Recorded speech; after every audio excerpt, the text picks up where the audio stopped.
invite you all to take a deep breath with me with a long exhale and a sound on the exhale if you're willing.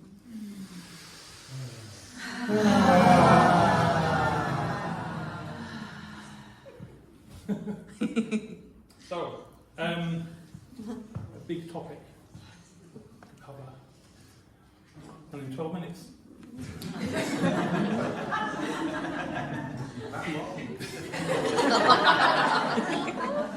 You might say the title is a bit tongue-in-cheek, or that tongue between the cheeks. I guess there are as many definitions of amazing sex as there are people listening, which could be wildly divergent and reflect the amazing diversity of human experience. I can't see the mic in the way.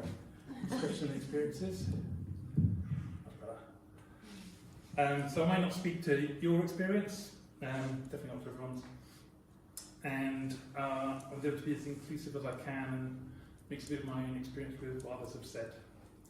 When I was at school, I learned something not about sex, but about exams, which was to examine the words in a question. So I'm going to do a bit of that now. In this period, what does it mean to have amazing sex? So some synonyms of have are to possess, own, retain, enjoy, or keep. I'd say amazing sex is not something I can possess and would be hard to quantify, but I know and I've experienced it. In Betty Martin's Wheel of Consent model, having amazing sex would be in my domain, which he defines as things I have a right to and a responsibility for. And I own it in the sense I experience it in my body, which includes my mind for me. So maybe experience would be more descriptive than the term to have. And what about amazing? Again, your mileage may vary. Some folks might be amazed to have any sexual experience at all. Others might regularly revel in amazement. Some synonyms of amazing include astonishing, awesome, breathtaking, extraordinary, incredible, marvellous, spectacular, stunning, surprising, remarkable, unexpected, and wonderful. And I guess particular individuals' use of the term might shift over to change over time depending on their mood and lots of other variables. So what about sex? Key to amazing sex, in my opinion, is to deconstruct societal scripts, like all the shoulds, and to ask who's defining sex and where is the definition coming from. And the scripts in this society tend to be heterocentric and phallocentric. So people talk about the sex act, by which they mean penis and vagina. Can people without penises have sex? Yes. Oh, yes. Yes. Or people for whom penis and vagina sex is difficult or impossible? Does only genital contact count? So thinking about sex more expansively could include a touch, a look, a thought, lead to more possibilities for pleasure and more possibilities for amazing sex. What are some reasons we have sex? This is from the Good Enough Sex model. We want good enough sex. They've got reproduction right at the top there. So you decided that. The paper's not really as straight as I'm kind of painting it. They say that pleasure is as important as function and relaxation is the foundation of pleasure. And having variable, flexible sexual experiences and abandoning these for perfect performance is supportive of couples overcoming pressure, fears of failure and rejection. So that's pretty good. What are some reasons that you have sex? Something to do.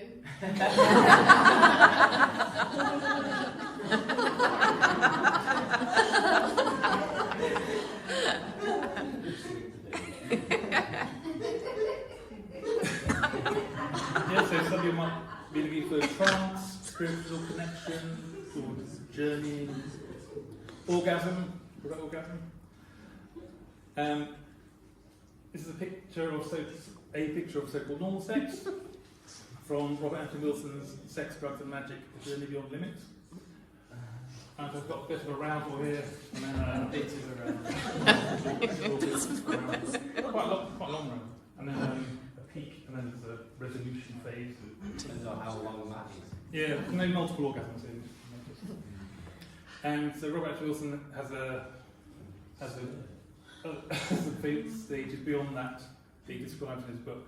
Who's the two experiences and so-called peak experience, which could be aspirational or terrifying.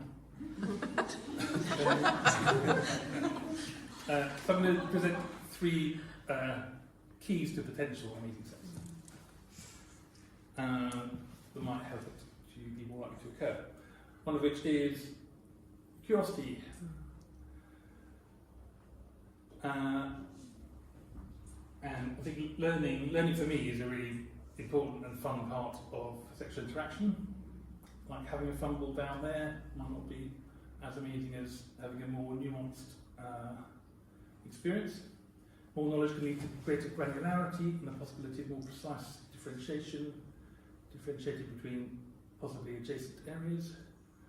And with that you can be really clear about what you want or what you want to offer somebody else and negotiate with greater specificity. So ways to build that are just like look at anatomy. Here's a sort of PB Dragons anatomy thing with some gaps. And here's It's like a trailer map. here's a depiction with some more deeper vulvar vaginal structures.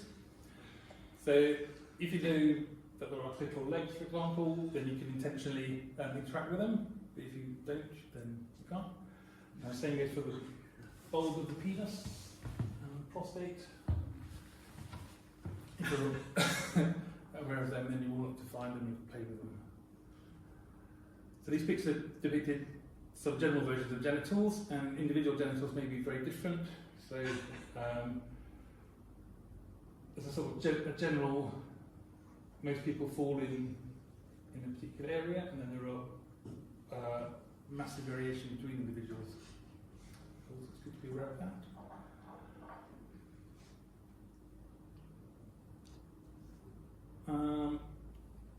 So that's for like sex characteristics, and then gender is also sort of bimodal.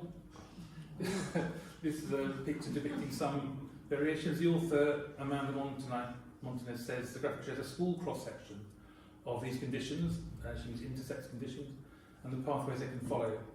In an additional layer of complexity, the gender with which a person identifies does not always align with the sex they're assigned at birth. They may not be wholly male or female, and the more we learn about gender and sex, the more these attributes appear to exist on the spectrum. That's a bit about anatomy. I think it's good to know about anatomy. Another way is to build the ability to interact sexually with greater specificity is to study physiology, which I think is super useful to know about oneself and others, both general and specific individuals. Like the different genital configurations can tend to have different arousal times. Which one's this? When I was growing up, my mum went through a radical feminist phase, and she had all these amazing books like Our Bodies Ourselves, Nancy Friday's book of female fantasies, women's fantasies, about Erica John's Search for the Zipless Fuck and Fear of Flying, and read Kinsey like when I was 8 and onwards. And what I learned from that is that many women and many people are sexually unsatisfied in their relationships. So that had a big impact on my future development. And also, Kinsey said a lot of people who say they're straight have same-sex experiences and vice versa.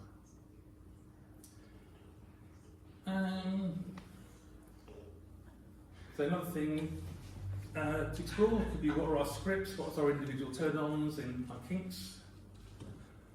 Jaya talks about erotic blueprints, and the erotic mind, Jack Morin talks about core erotic themes. So in that book he suggests people track their peak erotic experiences. To look at your individual styles and triggers, like does your arousal occur spontaneously or in response to something? Chapter study on our course, Donald Mosher proposed 3 arousal styles, distinguished by the focus of attention. One is partner engagement, which focuses mostly on personal interaction.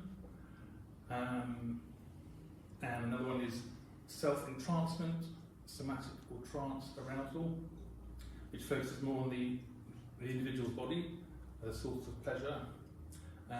Person may look attached or passive, and that's what I'm really into, like erotic massage and navigating erotic trance states. Another one is role enactment arousal, there's three of them. And focusing on role play, fantasy, variety and experimentation. So like BDSM, dressing up, playing with props. So it could be useful to look at these different models, useful to know what gets me hot, what might work for others, to explore styles I'm less used to. And flexible scenarios can help to handle periodic normal variation in sexual response of self and others. And appreciating different arousal styles can help with adaptation and expanding the palette of available pleasures.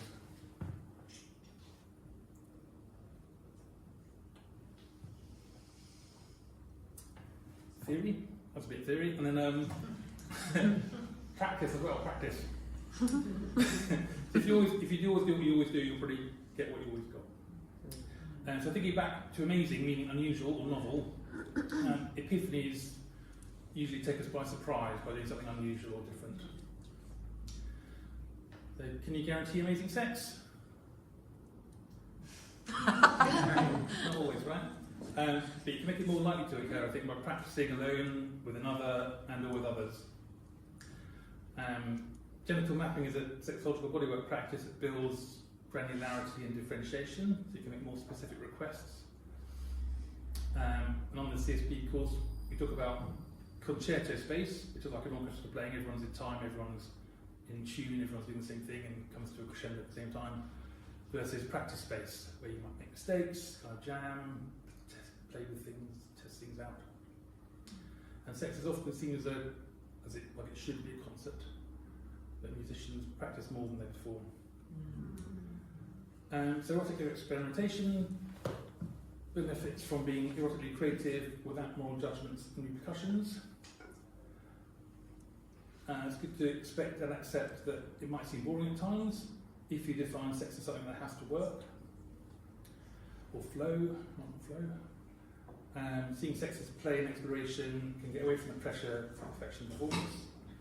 And might involve taking turns, like in the 3-minute game that Sean and I will be playing with the weekend.